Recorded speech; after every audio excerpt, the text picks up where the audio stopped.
ये है दैनिक प्रातःकाल का डिजिटल एडिशन प्रातःकाल लाइव। राऊतसाहेब, महाराष्ट्राच्या राजकारणात नेहमीच काका पुतण्याचं नातं हे चर्चेत राहिलेलं आहे। अनेक काका पुतण्यांच्या जोड्या महाराष्ट्राच्या राजकारणी बनवून गेल्या।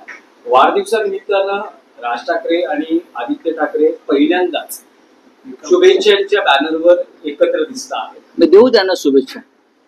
अरे वाढदिवसाच्या शुभेच्छा लोक देत असतील, दोन नेत्यांना जे एकमेकांचे नातेवाईक सुद्धा आहेत, त्याच्यामध्ये मीडियाला शंका घेण्याचं किंवा प्रश्न विचारण्याचं कारण नाहीये। कार्यकर्ते वाढदिवस साजरा करतात कुटुंबापेक्षा आता वाढदिवस, नेत्यांचा वाढदिवस हे कार्यकर्ते साजरा करतात आणि ते त्यांच्या भावना असतात।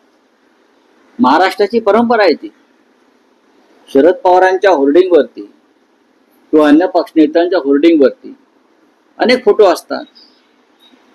शुभेच्छा देण्यासाठी कोणाला परवानगीची गरज लागत नाही आणि त्याच्यामुळे मीडियानं याच्यामध्ये उगाच वेगळा अर्थ काढू नये।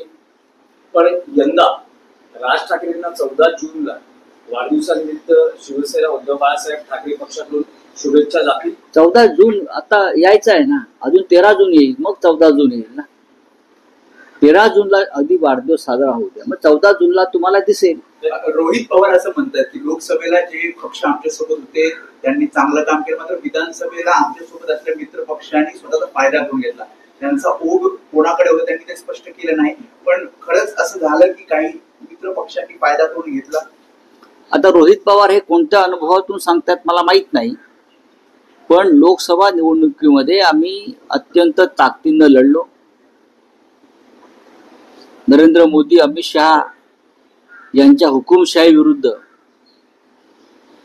एक वातावरण आणि एक लाट महाराष्ट्रात आम्ही निर्माण करू शकलो।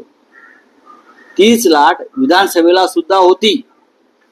कोणत्याही परिस्थितीमध्ये महाराष्ट्रातल्या घटनाबाह्य सरकार जाणार अशाच प्रकारचं वातावरण होतं, तरीही आम्हाला सत्ता मिळाली नाही।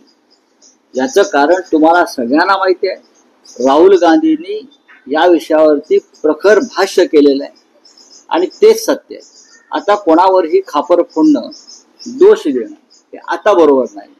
आम्ही राष्ट्रवादी काँग्रेसचं काम केलं, राष्ट्रवादी काँग्रेसनं आमचं काम केलं, काँग्रेस पक्षानं आमचं काम केलं, आम्ही काँग्रेस पक्षाचं काम केलं। नक्कीच जागा वाटपामध्ये शेवटपर्यंत विधानसभेला जो घोळ झाला त्याचा काही प्रमाणामध्ये आम्हाला त्रास झाला, पण विधानसभेच्या जागा वाटपात, कारण प्रत्येकाला वाटत होते की आमचाच मुख्यमंत्री व्हायला पाहिजे, आमची सत्ता येणार, त्यातून जागा वाटपात काही तेढ निर्माण झाली आणि ती चुकीची होती।